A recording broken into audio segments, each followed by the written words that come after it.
All right, folks, this video was really fun to shoot.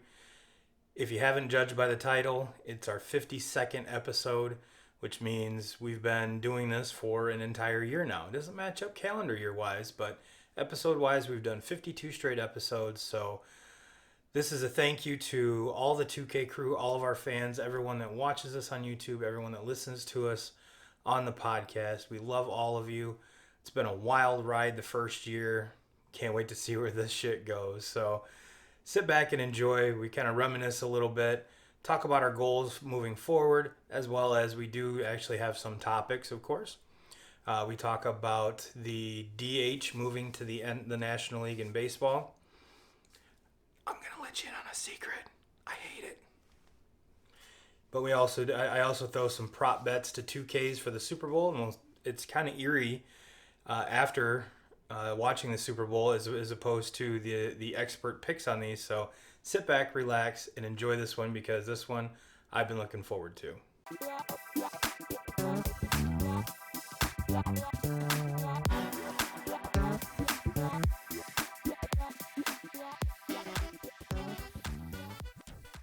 What's up, 2K crew? Happy Super Bowl fucking Sunday. Man, I am excited for this show for many reasons.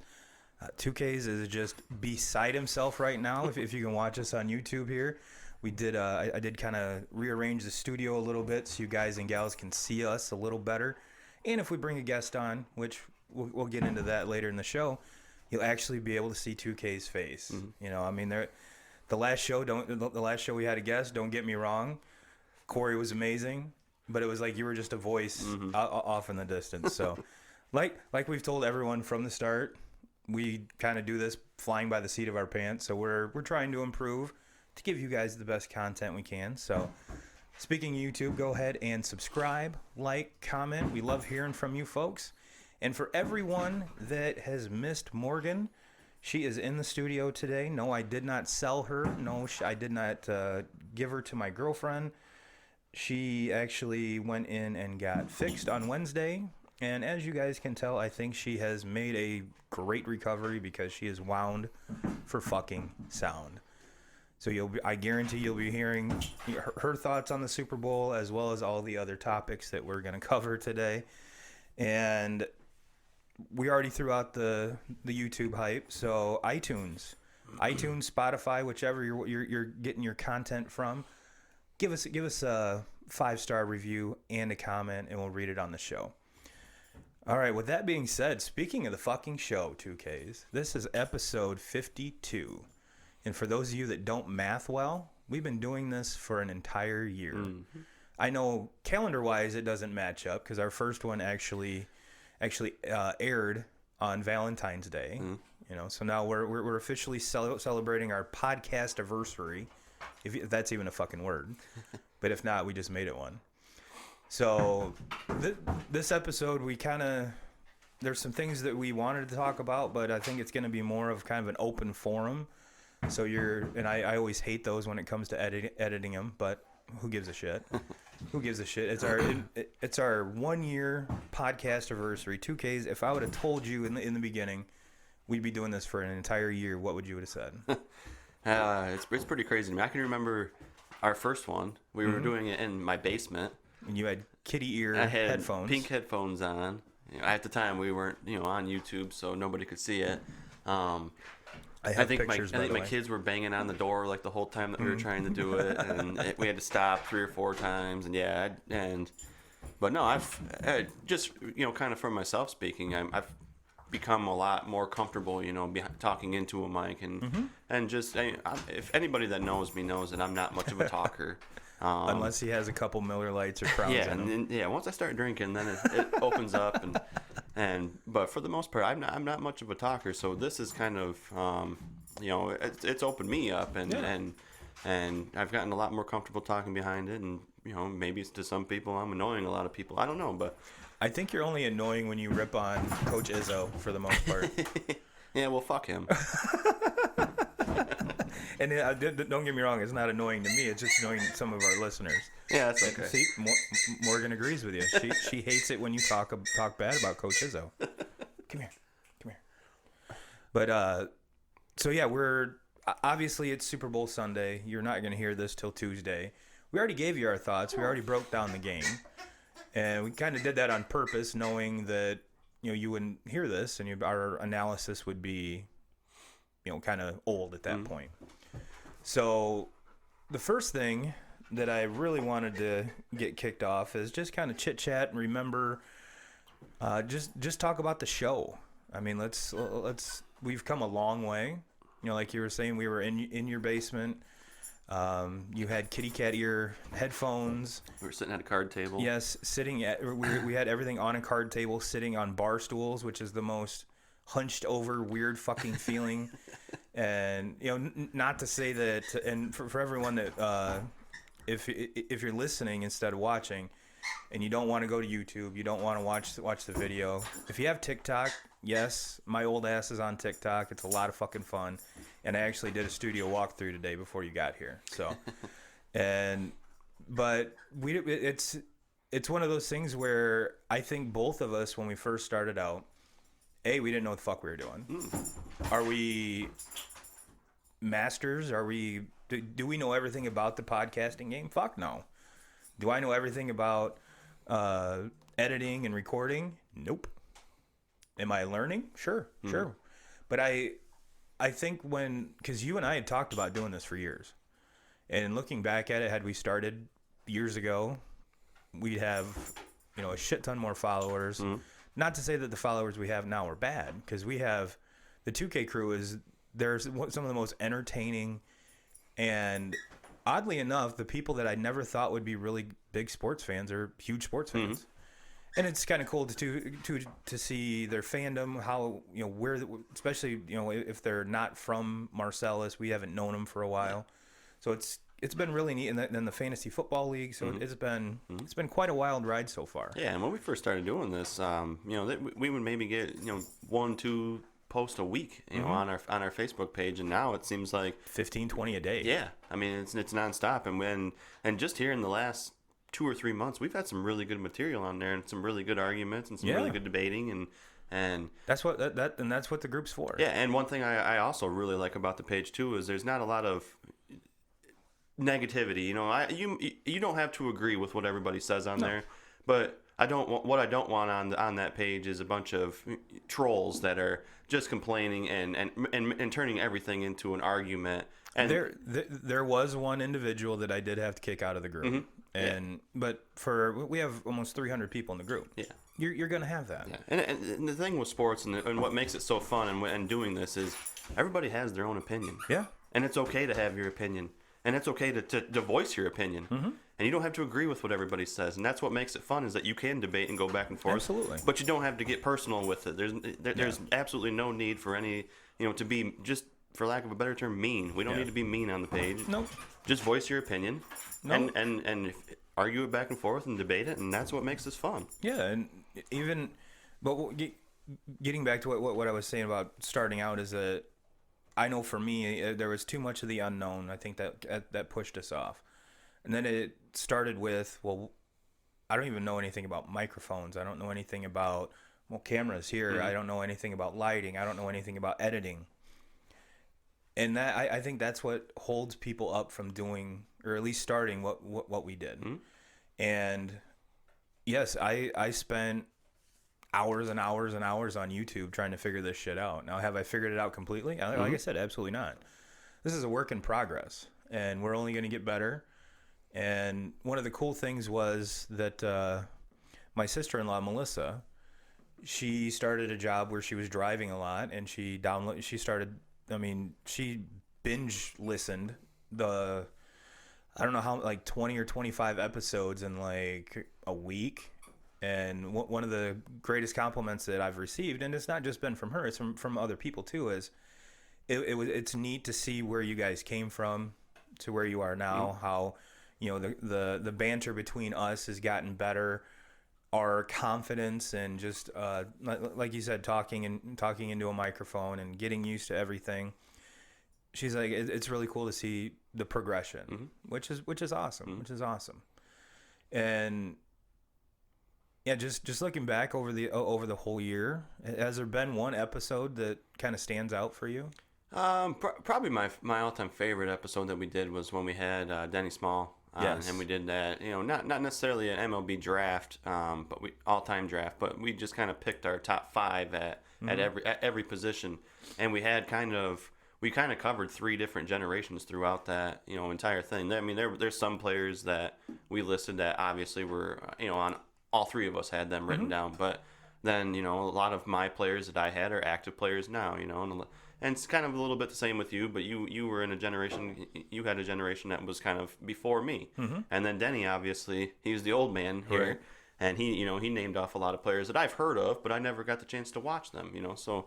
And it was kind of cool, too, with Denny to see how many active players he had, too. Because obviously the pool for him to choose from is a lot larger than, and if you guys don't remember the episode, we picked it was right around the All-Star game, and during the baseball All-Star game, that little break there, it's the only day, I think there's 2 or 3 days, it's the only days out of the whole year that there are no sports. So what we did was we made our starting 9, and then I think we did 3 for each position, and then 5 pitchers. Yep.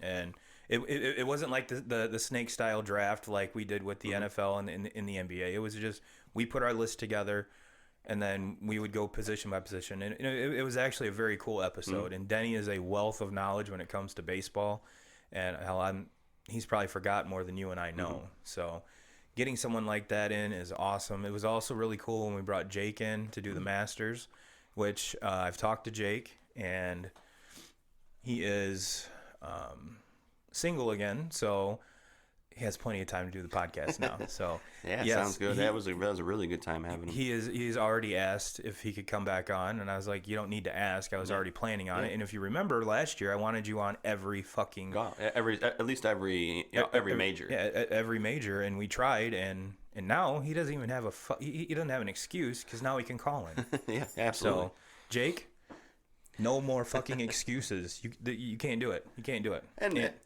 speaking of being able to call in, when we had Jamie call in, that was a very good episode, that might have been our most controversial. Yeah, absolutely, episode. Absolutely. And to bring someone that was smack dab right in the middle of all that, yes. He was very super knowledgeable of all that, and he was.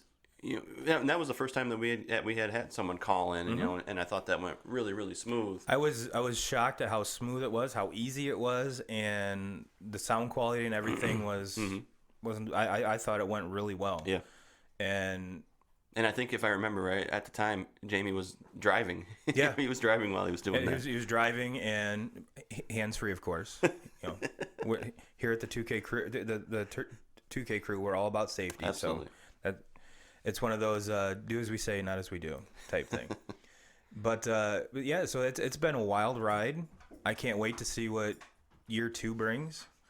Obviously, Morgan can't either. She's super stoked.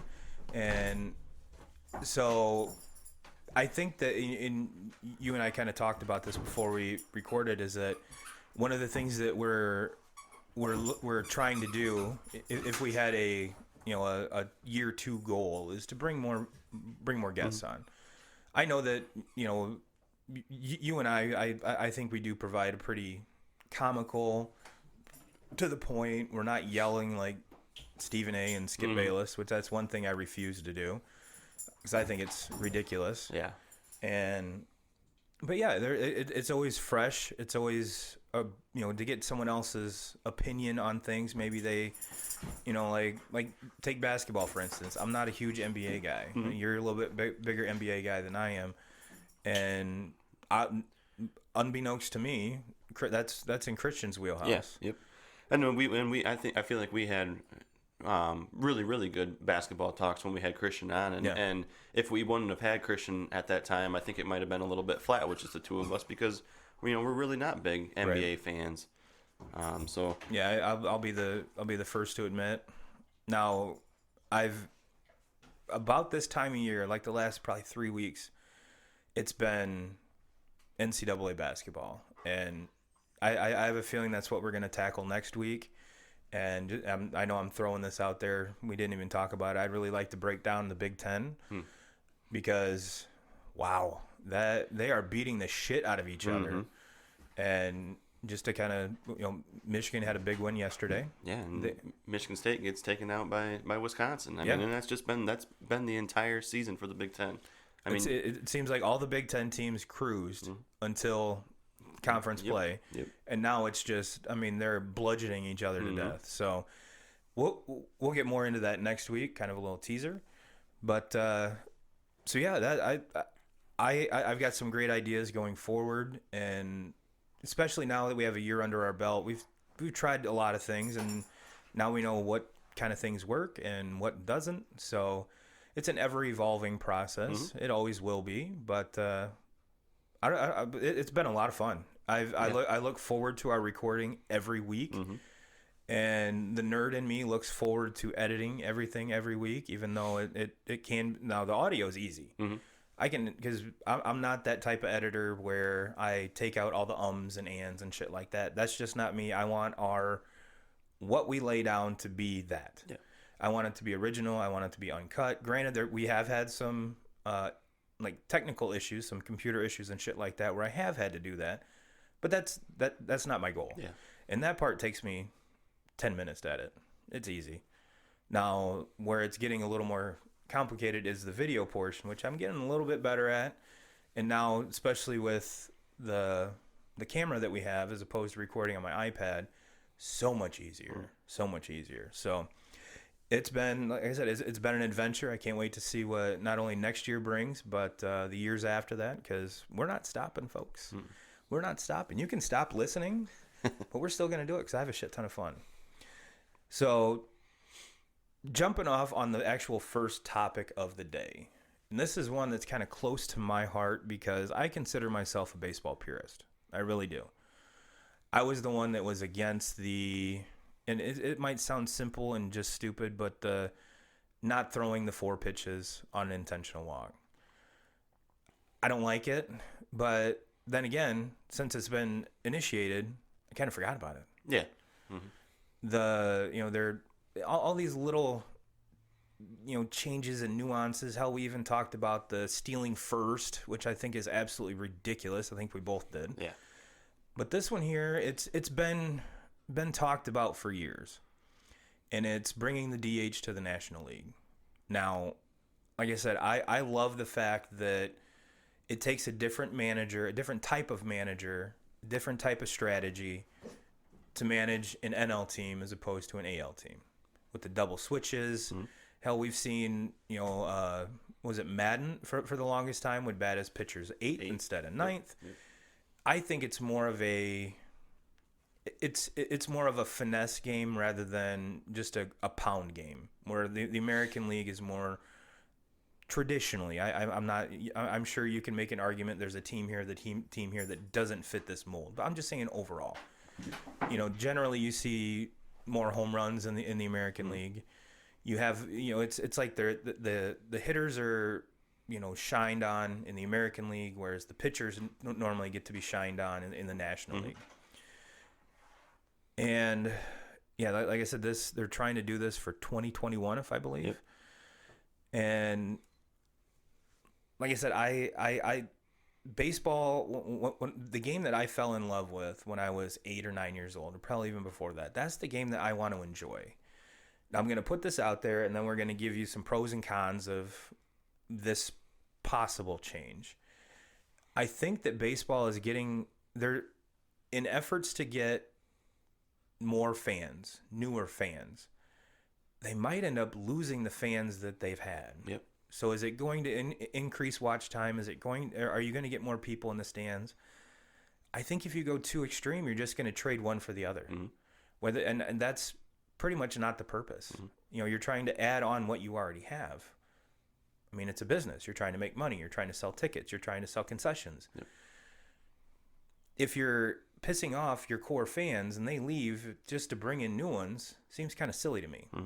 Now, with that being said, I've given my thoughts. So 2Ks, what are your thoughts? Because I know you love baseball just as much as I do. And you're a coach, so you have that, a little bit more insight than I do. So what are your thoughts? I've talked about it a lot, that I'm not a fan of really any of these rule changes. I get it that they're trying to draw fans in, but like you just said, I think they're gonna end up losing. A lot of their old time fans that have fell in love with the game the way it has been for 100 years. Yep. And now, I mean, this argument here talking about bringing the DH to the National League, out of all the rule changes that I've heard the last 2 or 3 years, this one probably really doesn't. I don't really care. It's not as outlandish and silly as some of the other ones. Like I look at 3-batter rule. Yeah. That rule drives me nuts. That to me, you're talking about guys' jobs. I mean, you might have a guy that has had a job for 10 years in the major leagues being a left-handed specialist. Yes. And now you're talking about his job, being gone because you can't do that. You can't play that matchup game anymore. No, and what you're going to see is managers just staggering righty lefty righty lefty righty lefty in their lineup to combat that. Yeah, and how long is it going to be until we have teams that are faking the injuries so that way we can get them out of there in big situations. Obviously, you're not going to be able to use that every day, right? But in a big situation, I know the Astros might. Yeah, in a big situation game though, you talk about in the playoffs or something, or a game 7 or something like that. Why would you not use it? Yeah, I mean, and you really can't argue a guy, especially athletes nowadays that are so tall and strong. I mean, all it does is take one step and you tweak your back. And I already hate the pitchers being on the clock. Yeah.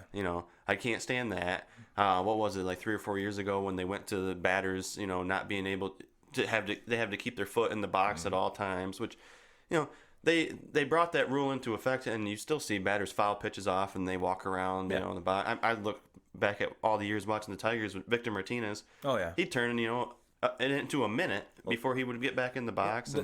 The one that comes to mind off that is Big Papi. Yeah, Big Papi seemed to get the batting gloves, and at least 2 minutes. It seemed like in between pitches. But me as a baseball fan for my entire life, I like that.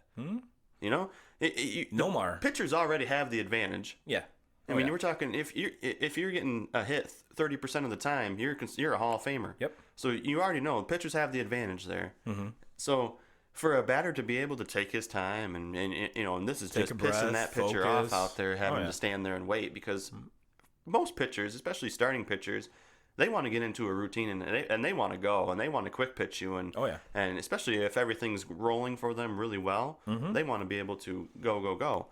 But it's just the way that, like, if you're changing rules and it's making a difference in the outcomes of games, that's where I have a problem with it. Like, and it just came to me another rule that they implemented that just you kind of go by the wayside is the mound visits. Mm-hmm. Yep. I was kind of that one catchers were the ones that were exploiting that. Mm-hmm. Gary Sanchez it seem like between every 2 pitches was going out to the mound. That was a little overboard. That was a little ridiculous. This, I mean, I can kind of understand. I'm not mad at that one. Yeah. I'm not. And to be honest with you, since it's been initiated, how many times has it been an issue? Mm-hmm. Maybe twice. Yeah. Where I don't remember a game where someone ran out of mound visits. Yeah. They got very close with one or two left, and I watch a lot of baseball. Yeah. And I think, like I said, maybe once or twice it actually came, and it caught the announcers by surprise. They're like, oh, wow, they've only got 1 mound visit left. Yeah. And kind of a funny story with that is my brother Josh and his wife Melissa went to a White Sox game. And Josh takes a picture of the scoreboard, and he says, what the hell is MVR? I had to take a step back, and I was like, so he texted me that. I was like, where's it being used? Send me a picture. So he sends me a picture of the scoreboard.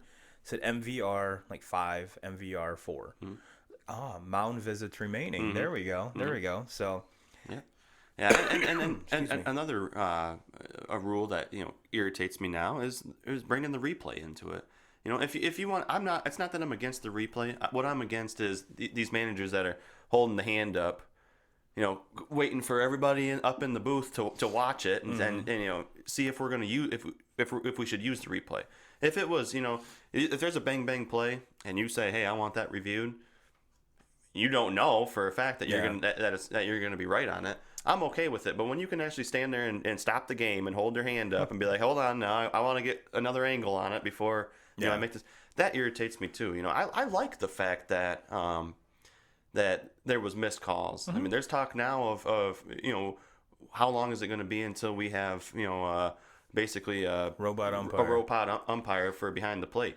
I like watching baseball when they're getting calls wrong sometimes. I like that managers coming out and kicking fucking dirt on Bobby Cox. Yes, that's the part of the game. I don't want to lose that part of the game. I want managers out there, just going on a tirade over, acting like a 13-year-old kid, throwing a tantrum out there. I like that. I don't want to lose that part of the game. So there's just, I'm not a fan of really any of these rule changes. Like getting back to kind of what I know I kind of rambled here and I got off of the main argument as far as the DH rule. I guess it doesn't really bother me. I've always been an American League fan, so I like the DH, and I think that being a pitcher, I have more respect for pitchers that have done it for a long time in the American League, because the lineups that they're facing and having to face that DH, having to face that David Ortiz or that Victor Martinez or that Nelson Cruz, for an entire year. Yeah. You think about if that's a division opponent, you're facing them 16 times in a season. I mean, that to me, it just to me the lineups that you have to go through as a pitcher in the American League are it's a harder lineup to go through than a National League team. Now the only argument I can make on the National League side is you have your specialist that is a pinch hitter. Your pinch hitting specialist, that can, but they're not the caliber hitter that some of these teams have for a DH. So no, it's being a pinch hitter and being a DH are two very different jobs. Granted, the pinch hitter might actually play the field where the DH doesn't. The DH plays every day. Yep. Your pinch hitter has to sit on the bench until the DH is in the starting lineup. Now, and I know we reference the Starting Nine podcast, and like I said, I'm the purist. I like to see the difference. I like to see how the American League juggles things when they go into the National League parks during the World Series. That now that we've incorporated interleague play, and now it's just what it is in baseball. You got to remember, you go back 15, 20 years, you didn't play interleague until the World Series. That was a different ballgame. Now that we've kind of mixed and matched, it's kind of watered. I'm not going to say watered it down, because it's still the same game. But this argument is getting, let's be honest, it's going to happen. It's going to happen. And if you take a step back, not just from this issue, but baseball in general, it's the only sport that has two different sets of rules to play the same game. NFL doesn't do it. NBA doesn't. NHL doesn't. So, but to me, that's what makes baseball special, is it has stuff like that. Now, one of the reasons why I'm just giving up this argument, and it's going to happen, is the players. The Players Association will be all for this, and you might ask, well, Turbo, why do you say that? It's going to be a bigger contract for a hitter for every team. You're creating 15 more jobs in baseball. And let's be honest, there's only maybe 3 or 4 pitchers that can actually fucking hit. And if you're going to tell me that you would rather take Madison Bumgarner over Nelson Cruz, get the fuck out of here. As much of a purist as I am, I've been going back, and like I said, this has been coming. It's going to happen. And if the Players Association sees a point where you're going to provide more jobs, because let's be honest, an aging slugger is always going to go to the American League so he can DH. They're not going to go to the National League. Yeah. So, I mean, take Miguel Cabrera right now. If the Tigers were to trade him, they're not trading him to a National League park.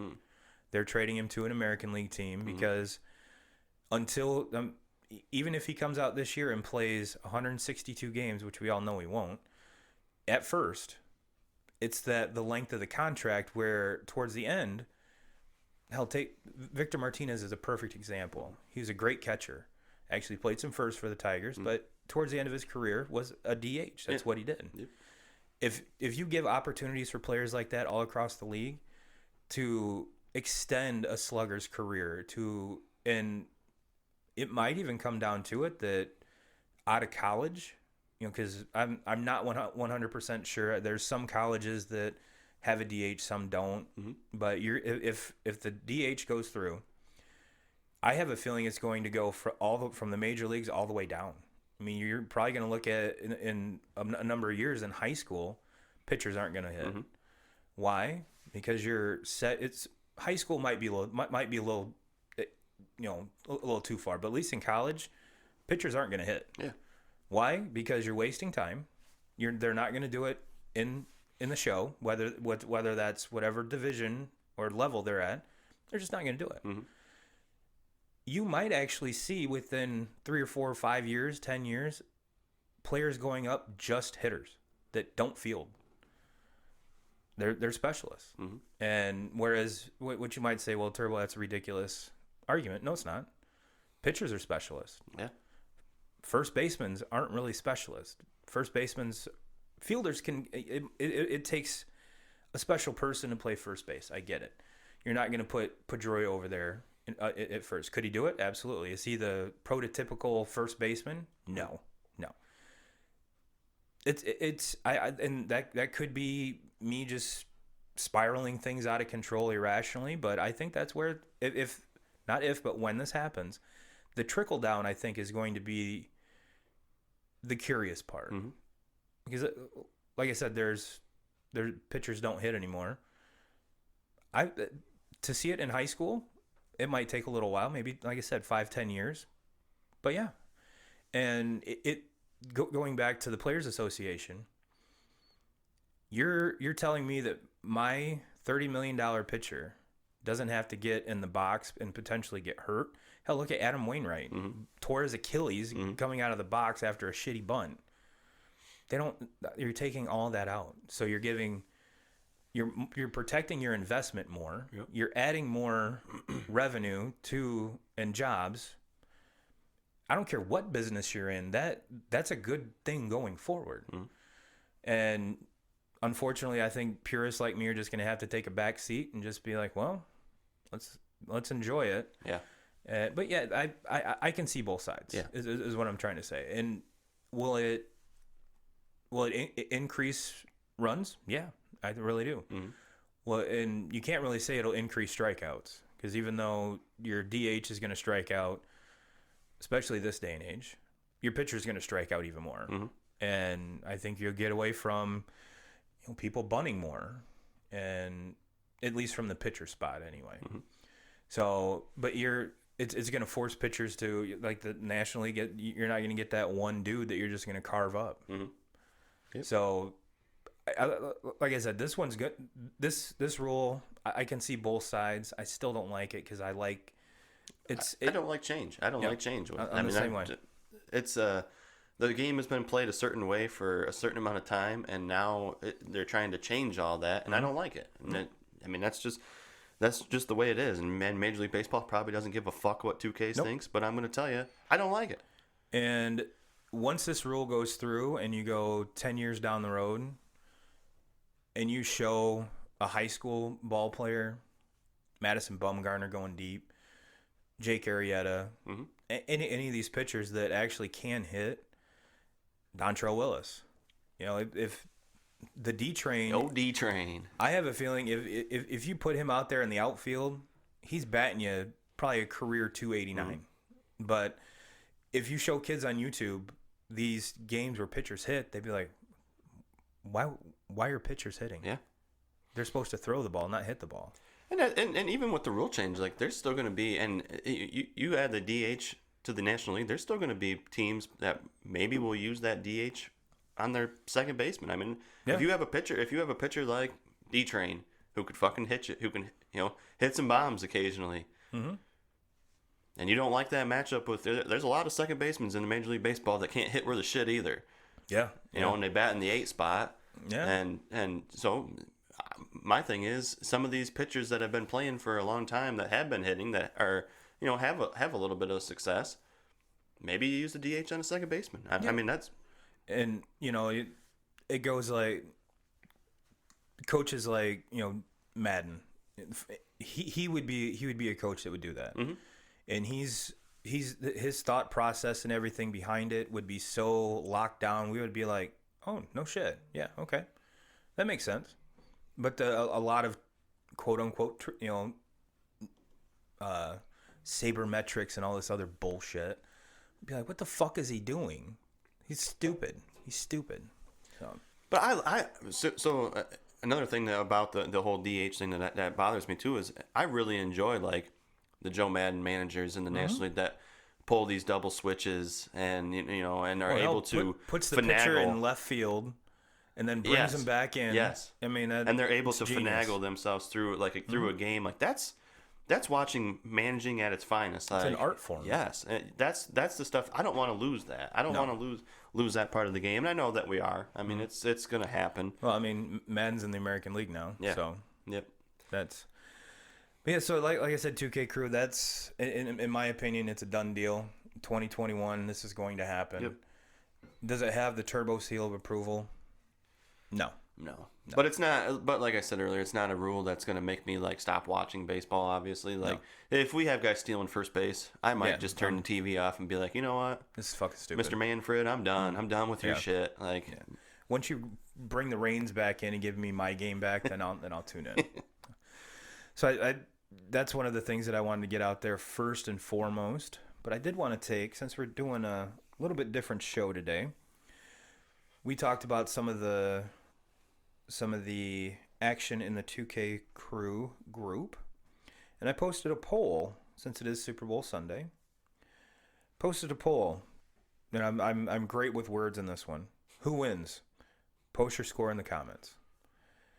Now, when I first posted this, and of course the two options are the Chiefs and the 49ers. Mm-hmm. I don't think I really need to say that, but the Niners just kind of took off with this. Mm-hmm.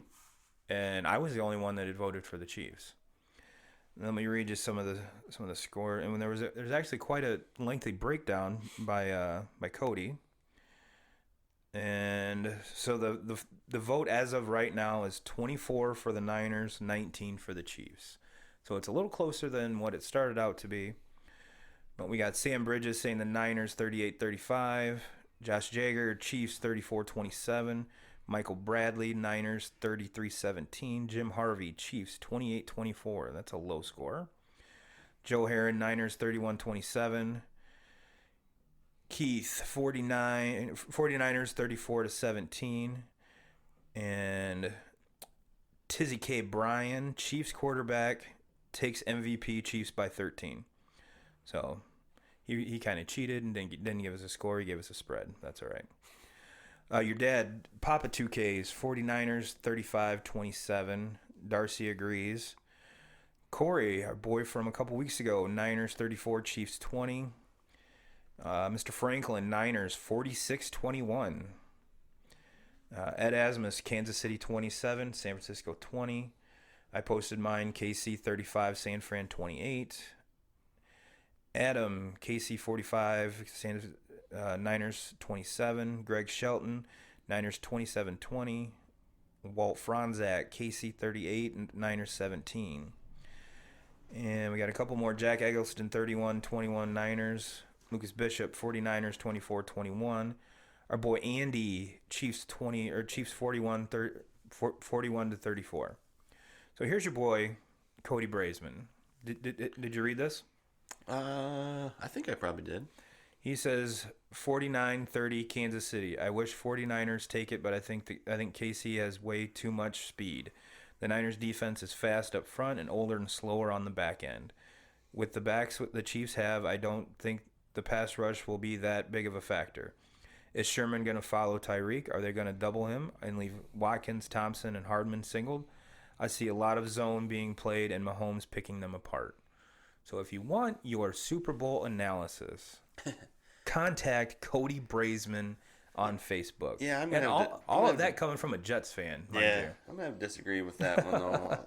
And then Kurt Ambersmith, 45, 31 Chiefs. 49 points is a lot of points, and especially against San Francisco. I mean, yeah. I get it. Mahomes is really good, and he's surrounded by nothing but weapons there.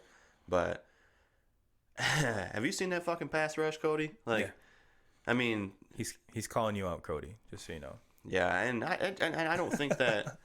I'm not sold on Kansas City being able to allow enough time for Mr. Mahomes back there. I think Mahomes is going to be in a lot of trouble today. Do I still think he's going to put up some points? Absolutely. I mean, he's the best quarterback in the league, but no, I don't see him scoring that amount of points. I'm still holding strong on San Fran winning this one. So in Super Bowl, like, to me, there's of course the game. I watch it for the game, and the commercials sprinkled in there. And some people just watch it for the commercials, which is fine.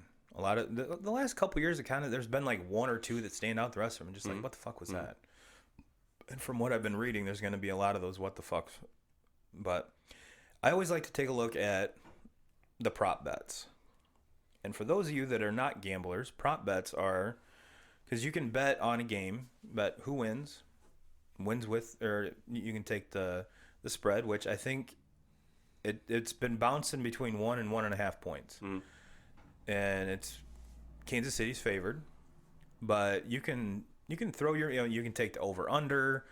There's a lot of times where you can, and now it's with where you don't have to be at a casino. You can bet within the game, but there's a lot of them are the prop bets are. Is it going to be heads or tails for the coin flip? Who's going to score first? Over under on the length of the anthem. So 2Ks, I'm going to put you on the spot, and I'm going to ask you I'm going to get your take on some of these. Tails. Bam. Set it here. Okay. And I'm on CBSSports.com and Super Bowl Props Guide. They not only give you the options, the spread, and they also give some expert analysis. So I'll ask your opinion on some of these, and then I'll read the expert analysis. So, I mean, it gets down to, of course, there's how long will it take for Demi Lovato to sing the national anthem? Over 2 minutes, under 2 minutes. Under 2 minutes is your favorite at plus 180. What's your take on that? I'm going over. You're going over? Yeah, I'm going over. And you know what? She deserves it, damn it. I mean, I know that this has been a long year for her, so she's got her. It looks like she's got herself healthy. Sounds like she's got her. So, you know what? Fucking take all the time you need. See, I barely even know who this person is, and you know her fucking biography. Expert analysis. Lovato blazed past 2 minutes when she sang the anthem at the McGregor-Mayweather in 2017. But her previous renditions, which all came outdoors, finished shy of the 2 minute mark. While the over is more likely to hit, the value play is the under. Now here's an even only 5 of the last 10 national anthems went longer than 2 minutes. So here's one that'll get you. Length of the final word brave during the national anthem. Over 5.5 seconds or under 5.5 seconds?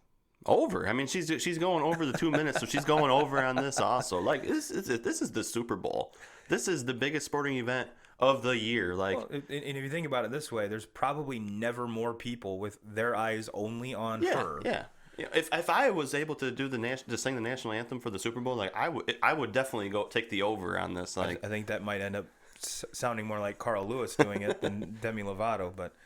The expert analysis. Lovato likes to sing 3 different notes on Brave, but cuts off relatively abruptly once she reaches the third. This should be a close call, so the play is to take the value on the over or on the under, and hope it sneaks under. Okay, go over. Take it over. Will any scoring drive take less time than it takes Demi Lovato to sing the national anthem? Yes or no? Yes, Kansas City Chiefs. Kansas City Chiefs can throw up points faster than anybody, but I will tell you one thing. I will not be shocked if San Francisco scores on their first drive super fast because all the talk has been about this running game and how they can contain the football. And don't be surprised if Jimmy G lets a long ball fly and maybe catches Kansas City on their heels.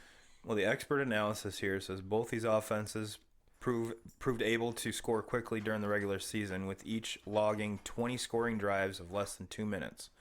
While both defenses averaged less than one such scoring drive per game, their totals weren't quite low enough to find value on the no side. The Chiefs actually allowed fewer scoring drives of less than 2 minutes, 11, than the 49ers, 12 in the regular season. Let's find another one here. First offensive play from scrimmage, run play or anything else? Ooh, this one kind of depends on who gets the ball first. I think first play from scrimmage is going to be a run play. Okay, so you're taking the favorite, which would be a run play. Yeah, I said before that if San Francisco gets the ball first, something just tells me that Jimmy G is going to let one fly. But I think there's going to be a carry before that, and then kind of set up the play action. So you got to set up the play action, and then let her fly to. He's going in depth here. It's going to be Jimmy G to Debo. Expert analysis: the 49ers call a run play on first down just over 60% of the time, while the Chiefs opt for a first down run about 44% of the time, per Sharp Football Stats. This could come down to which team gets the ball first. If you consider that 50-50, then there's about a 52% chance that the first play is a run. That means we're getting better value fading the run here. Some more insight. 4 straight Super Bowls started with a pass before Sony Michel's 13-yard run in last year's Super Bowl. Okay, let's just do it this way. Which team scores first, Niners or Chiefs? Niners. Let's say this one's dead even. Chiefs started slow in both their playoff wins, having to rally back from 2 double-digit deficits to score a single point. The 49ers spent their first 2 playoff games dominating the opposition. All it takes is one breakdown, but the 49ers seem well equipped to take the lead early. What will the first score of the game be? A touchdown, or a field goal, or / safety? So they're giving you 2 options as opposed to 1. Touchdown. Touchdown, Niners. Touchdown is the favorite. Touchdown seems like a smarter play in this era of wide open football, but coaches tend to be more conservative at the beginning of the Super Bowl games. As a result, we see field goal safety a bit over 50% of the time, making this a great value. Scoring in the last 4 Super Bowls has started with a field goal. There you go. And you've already called this one out. Player to score the first touchdown, you took Debo. And that's right with their pick. And so basically, I'm like an expert. According to CBS Sports, you are. Yeah. We're getting longest touchdown of the game, over 44.5 yards or under. Over. That Debo touchdown at the beginning. Come on. It's easy to think about the Chiefs' offense and envisioning this overhitting. But the more critical side of the equation is the defensive side, and each of these defenses allowed just 3 touchdowns longer than 44.5 yards during the regular season. Even if the Chiefs' offense is able to execute some chunk plays, odds are it will not end up in a long touchdown. Let's keep going here. Will there be a special teams or defensive touchdown? Yes or no? No. No is the favorite. While a non-offensive touchdown certainly seems unlikely, these teams combined for 9 of them during the regular season, but haven't had any in their 4 playoff games. While that doesn't mean this prop is due to hit, there's a better chance of it happening than the listed odds imply. There have been 8 non-offensive touchdowns in the last 11 Super Bowls. Okay. Total field goals made by both teams. Over 3.5, under 3.5. Oh man, these are two good kickers. I mean, it's not like not Cody Parkey's out there. These are a couple good kickers. Double doink. I'll say over. Over is actually under is the favorite on this one. Again, you say three and a half. Yeah. Oh, I'm changing. I'm going under. Going under? 3.5. Yeah. So I am going to change that up. Again, we're making the value play here as Gould's accuracy issues and the need to be aggressive should limit successful field goals in the game. Recent Super Bowls have tended to come in under 3.5 field goals more often than not as well, and thought we lost value on where this opened. We'll stick with the under. I heard there's some wind today there also. So there was a big ass storm last night, wasn't it? Yeah. That might play a factor in it also. We'll get some. All right, well, let's get back to some of the more intriguing ones. Thank you, Marcellus Internet, for kicking me off my TV. Which song? Now we're gonna test your pop culture knowledge here a little bit, Jesus. Which song will Jennifer Lopez sing first at halftime? Get Right or anything else? Morgan is obviously a huge J-Lo fan. I don't even know any J-Lo songs. So I didn't even know that J-Lo was still really doing her thing. Like, well, she's doing A-Rod. Yeah, well. So the expert analysis, a supposed leak set list is out with Get Right as J-Lo's opener, so it'll be hard to find this prop available. But use that information to your benefit if you can find it and you believe the leak is to be real. Now, which song will Shakira sing first? She Wolf or anything else? I'm going anything else. Anything else with her. The same leak set list lists 11 songs, including I'm Real performance with Ja Rule, combined with a Jenny from the Block mashup as a fourth song. Then Shakira is scheduled to hit the stage, and She Wolf is expected to be her first song. Number of J-Lo wardrobe changes, over 2.5 or under? Over. All right. J-Lo will most certainly pull off a wardrobe change in the middle of her opening set, so that gets us to 2. And one would figured she'd come back for the finale in a different outfit as well. Logically, the over seems to value here. And I think that's all the halftime ones. Okay. Here's one for you. And with this crazy NFL we have here. Total players with a pass attempt. Under 2.5 or over? This one's good. With these coaches. Yeah, you can go either way with this. I'm going over. Andy Reid's involved in this, and I'm saying over. Well, it's just one more pass Andy Reid can call. Yeah. The over, actually under is the favorite in this one. This is likely going to come down to whether a quarterback gets hurt. Didn't think about that. Or Emmanuel Sanders throws a pass on a trick play, something he's done 3 times in his career, including once this season for a touchdown. The Super Bowl seems like the time to open the bag of tricks, but these teams haven't done much of this in the regular season, and I doubt they start here.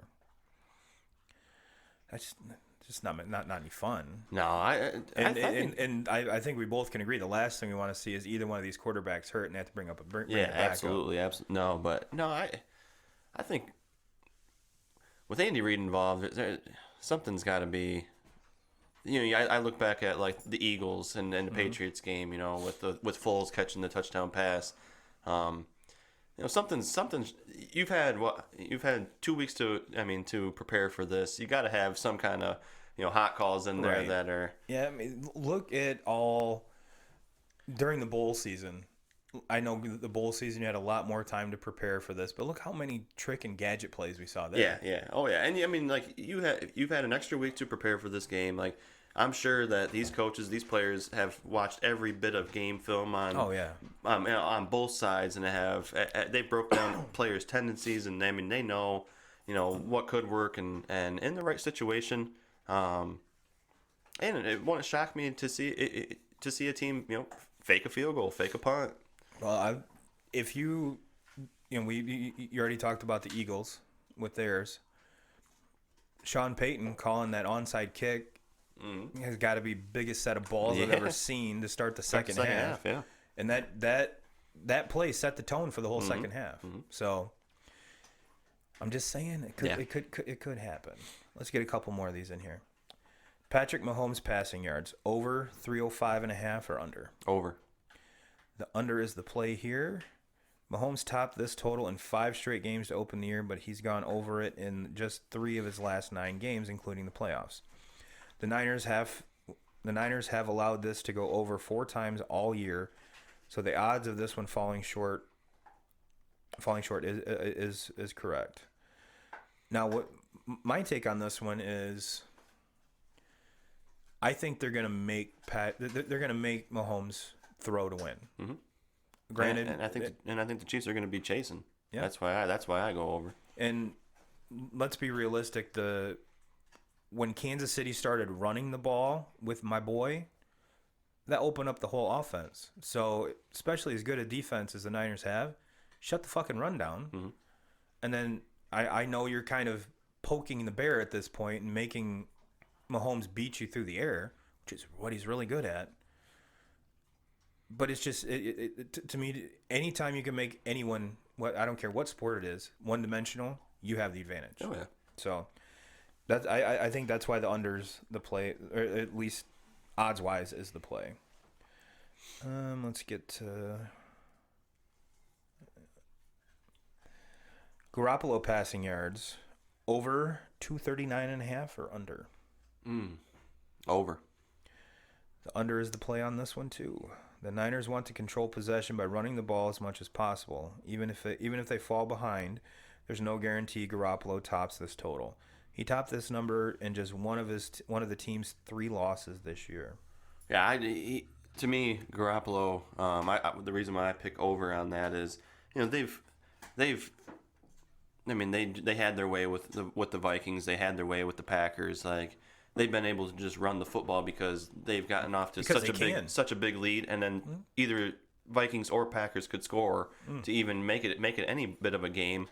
And I think tonight the Chiefs are going to score some points. Yes, San Francisco's defense is very, very good, but the Chiefs' offense is, they have weapons at every single position. Like, there's no holes in their offense. Like, they're going to score points, and Garoppolo's going to have to throw the football and make plays himself to be, and kind of the thing I've knocked Garoppolo on is, he doesn't have the big stats that a lot of these other quarterbacks have but he hasn't had to. Tonight, for them to win the Super Bowl, he's going to have to make some plays, and I think to get over 239, he's going to get 77 of those on the first fucking drive when he throws that pass to Debo. 2K's calling it out. Now, this will be the last one, folks. Who will be named Super Bowl MVP? There's a whole list of people here. You've got Mahomes, Jimmy G, Raheem Mostert, Damian Williams, Kittle, Emmanuel Sanders, Kelsey, Debo, Tyreek, Sammy Watkins, and Kendrick Bourne. And if you're going Sammy Watkins, that's some pretty hefty odds there. I'm just saying that'd be worth throwing a dime on at least. I'll give you mine. I'm going Mahomes. I've already picked the Chiefs to win, so that's my dude. I'll go quarterback on the other side. I'll go Jimmy G. Jimmy G makes the plays to win the game. Jimmy G is the absolute. Of course, Mahomes is the absolute favorite. Mm-hmm. But yeah, plus 250 for Jimmy G. For those of you who don't know what that means, if you throw 100 on it, you win 250. Oh, I'll go out and say that Mahomes has a better stat line.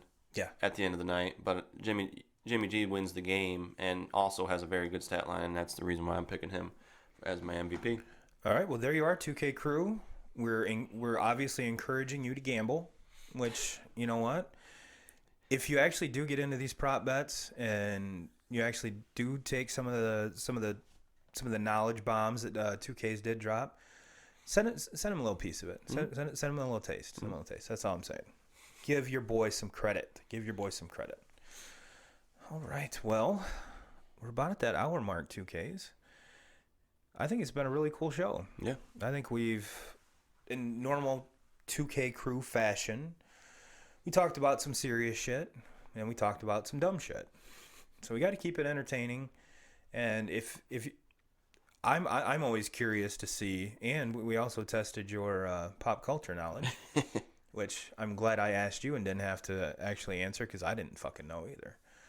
I couldn't tell you the last time I listened to a J-Lo song or a Shakira song or Demi Lovato. I couldn't even, if I know what the other two look like. I couldn't even tell you what Demi Lovato looks like. So you're already ahead of me on that one. So anyone that wants their pop culture, go to 2Ks, not me. So looking ahead here, 2Ks, do you have any, I know we talked about we want to bring more guests on, but is there anything that you personally, you want to strive to be better, you want to increase said thing going forward in the next year? Yeah, I mean, I'm with you on bringing some more guests in. I think that'll, I mean, just the times that we've had 3, it seems like, it just, it works out better, I think, when there's 3 of us talking and kind of going around the table.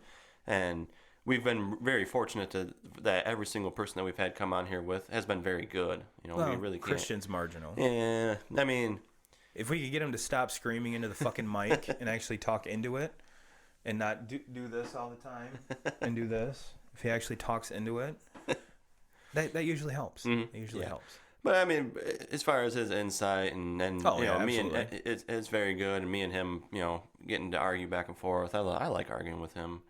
We have a lot of we're on the total opposite ends of the spectrum on a lot of things when it comes to sports, especially with our fandom for with teams. So that makes it fun. And then just I mean, I think from where I first started to where I'm at now, I've made a huge improvement. But I want to keep improving. I want to get better. I want to get more vocal. On our Facebook page, I want to get and the 2K crew love it when you go on fucking rants. By the way. Yeah, and every once in a while I do like to have to do that. Let me get something off my chest. But no, it's been a lot of fun. It's been a lot of fun, and a year ago when we started this, if you would have told me that we would have come as far as what we have, I would have said, nah, I don't think so. All right, yeah. I would have never thought that we'd have almost 300 people follow us on the Facebook group. We actually had January was our most downloaded podcast month. Out of all the 12 before it. So it's cool to me to see the progression. Yeah. And hell, I would have thought maybe 10 or 15 people a month would listen to our shows. We're getting almost 200 downloads a month, which I remember when we hit our first 100. Yeah. Hit our first 1,000. Now we're getting 200 a month, which to me is awesome. And I love all you guys. I want to say thank you for listening. Thank you for participating in the group. Thank you, YouTube, for hitting that subscribe button and the bell and leaving us a comment. It's been a wild ride, and I can't wait to see. Like I said before, I can't wait to see what this next year brings. And I really can't stop staring at the glitter that's under your left fucking eye. Yeah. 2K's hit up the strip club before he came here. So, I mean, what was it? He came here at noon, so he must have hit up Tits and Toast. Tits and Toast, oh yeah. No, my son, 2 years old, found a bottle of glitter. I don't know where the glitter came from, but he found a bottle of glitter and decided that it would be a good idea to dump it on his head. So, yeah, I'm pretty sure all you guys can imagine what my house looks like right now. There is glitter all over because it started in the basement, but it has made its way to the kitchen, through the living room, to our bedroom, to the bathroom. I mean, it's just glitter everywhere. It glitters on my clothes, glitters on my face. You have glitter, I have dog hair. So yeah, probably for the next year and a half, every time you see me, I probably will have glitter on my face. But I'm in the process of trying to get rid of all this glitter in the house now. Well, I'm not only your friend, but your insurance agent. So suggesting burning down the house, which is normally the usual route to take when said glitter is everywhere. It's a seller's market. You might as well just put the house up for sale. That'll be the easiest way. So yeah, 2K crew, we're not going anywhere. And if you actually research, there's 700,000 podcasts at any given time are going on. And I can't remember the number of how many actually start every day. But most of the time they only last for 3 months. So we've made it past that hurdle, and I don't see us going anywhere. So 2K crew, you're stuck with us. And I think a lot of the 2K crew don't mind that. They actually like listening to us. like calling us out on shit, which is fine. Absolutely. Which is fine. We don't claim to know everything. I invite it. I want it. I want to debate. I want to argue with people. So bring it on. All right, we're past that hour mark now. We did have some other stuff we wanted to hit on, but I think we'll leave it at that. So, did we leave any stone unturned? 2Ks. Mm-mm. All right, my brother. Well, this has been a great episode 52. Episode 104 is probably going to be even more badass. So, we'll get you guys out on this. Have a great week. And as always, Jim Rome, we're coming for you.